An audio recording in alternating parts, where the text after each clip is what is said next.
news at this crucial stage of the season. Plus Essendon battle with North Melbourne. The finals fight double from 6 o'clock tonight.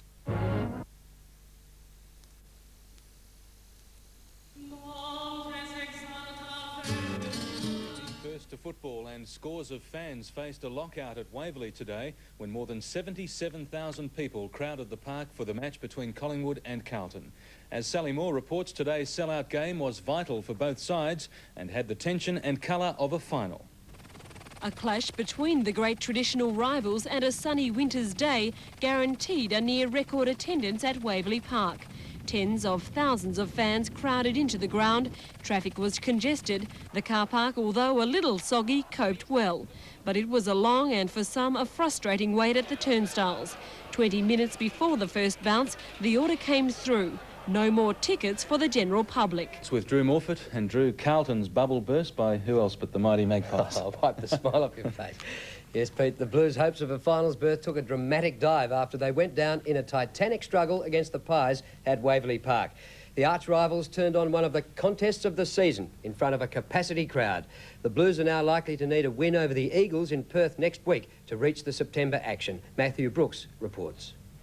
With neither side a certainty for the finals, the pressure was on. But within a minute, Ron DeLulio had broken the ice. Collingwood seemed over-anxious. Mistakes were costing them as the Blues went out to a 17-point lead. But 3 quick goals from the Magpies had them in front at quarter time. Peter Dacos, under an illness cloud before the game, produced some magic early in the second term. Oh, what a magnificent goal! And when McEwen goaled, the Magpies looked in control. It was a typical Carlton-Collingwood clash. A couple of cut lunches there. But the Blues fought back and trailed by only 10 points at half-time. Following the mark of the day from Dorotich, scores were soon level. And when Dean marked strongly, the Blues hit the front. Intelligent play from Dacos, and again the scores were even. Should be a goal to Collingwood, and is. But the same couldn't be said of his teammate Jason McCartney. The Blues up by 7 points at the third break. Tension summed up the final term, this row goal reducing the margin to 1. The Magpies then hit the lead off Monkhorst's boot. Good-looking kick. Then Peter Dacos put the result beyond doubt. The Pies are home. Matthew Brooks, 7 Nightly News. On the finals, both teams showed terrific skill in the first term as Sean Smith gave North a dynamic start. Top effort. But the Bombers regrouped and Greg Anderson's snap put them ahead. In a topsy-turvy opening, Carey put the Roos back in charge, but soon after, Paul Hills launched a sensational punt from inside the centre square to narrow North's lead to 1 at quarter time. Michael Simons marked and goaled nearing the end of the second term, and Essendon went to the long break holding a 7-point lead. The third was all Essendon as Salmon continued to dominate. He was given great support by Kieran Spawn, who gave North plenty of problems. Minutes later, behind play, a crude shepherd from Somerville on Anthony Stevens. Spawn then kicked another, and the gap at three-quarter time had blown out to 38 points. And Essendon's impressive shutout carried on into the final term. It was a great display of running football, and despite being hit late by Sean Smith, Gavin Wanganeen capped it off in spectacular fashion. Chipped in with 4 for the home team. Fitzroy opened the scoring when good play from Osborne set up Lynch, but the Lions certainly made hard work of it. Early though, Richmond looked the better side, racing to a 14-point lead. Todd Breeman contributing 3 opening quarter goals. However, Fitzroy fought back late in the term and held a 4-point lead at the change. In all, 11 goals were kicked in the opening stanza. It should have been 12 if it wasn't for a terrible mistake from Ian Herman. Goals continued to flow in the second quarter. Dale Waitman's was a classical roving effort. Down the other end, Richard Osborne produced an even better one. Some clever work saw him convert one of the goals of the year. At half-time, the Lions were in control, leading by 30 points. Fitzroy built on that in the third term. At one stage, it led by 8 goals. Brett Stevens continued to do the damage up forward. The margin at the final change was 36 points, and even though the Tigers never gave up, the Lions eventually ran out comfortable 35-point winners. Stevens finished with 5 goals for the victors. The finals altogether. By contrast, the Magpies confirmed they'd be part of the September action with a grinding 16-point win before 77,000 fans at Waverley Park.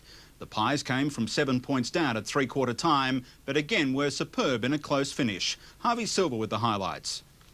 Carlton-Collingwood clashes are always something special, but this one promised extra spice with so much on the line. The crowds flooded in from early morning, and by match time Waverley Park was filled to overflowing and the gates were closed. Support favoured the injury-ravaged Pies, but the odds were in favour of the in-form Blues.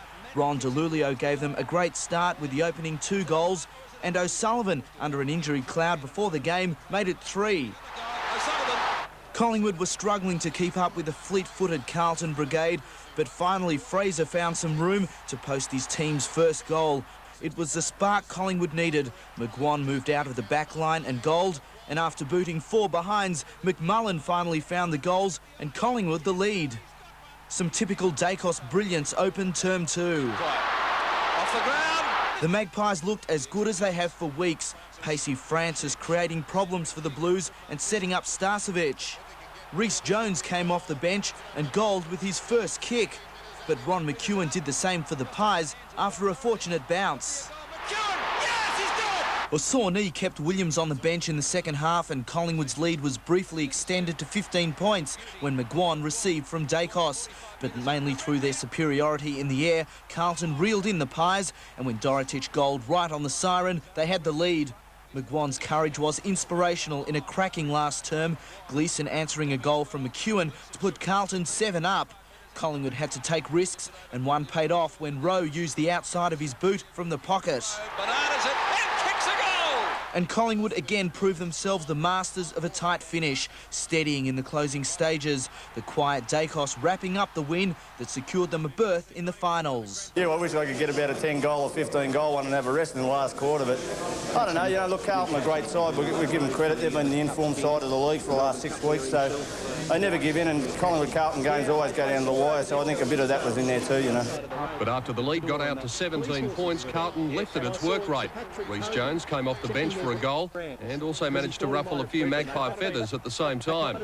A great captain's goal by Kernahan saw the margin cut to only 4 points. Well done. Yes, bend it back for a goal. But when Starcevic, Rowe and Russell combined, the Magpies had their 8 and a 10-point buffer at the main break. Second kick this quarter inside 50, goes and goal and gets it. Things were nip and tuck in the third term. The move of Dorotic into attack giving Carlton a great spur after losing Greg Williams at half-time. And when Dorotic goaled from a free after the siren, the Blues had a handy 7-point lead at the last change. The Magpies reduced that to a point when Fraser cleverly found McEwen, but then Dorotic and Gleeson combined to restore Carlton's lead. Gleeson should go from there, 25 metres out directly in front, and has put it through for 4 points. However, in the dying stages, it was all Collingwood. Monkhorst put the Pies in front at the 18-minute mark. This goal by Dacos proved the sealer. The Magpies home by 16 points to sew up a finals berth, while for the Blues, it all comes down to next week against the Eagles. Peter Donegan, 10, Eyewitness.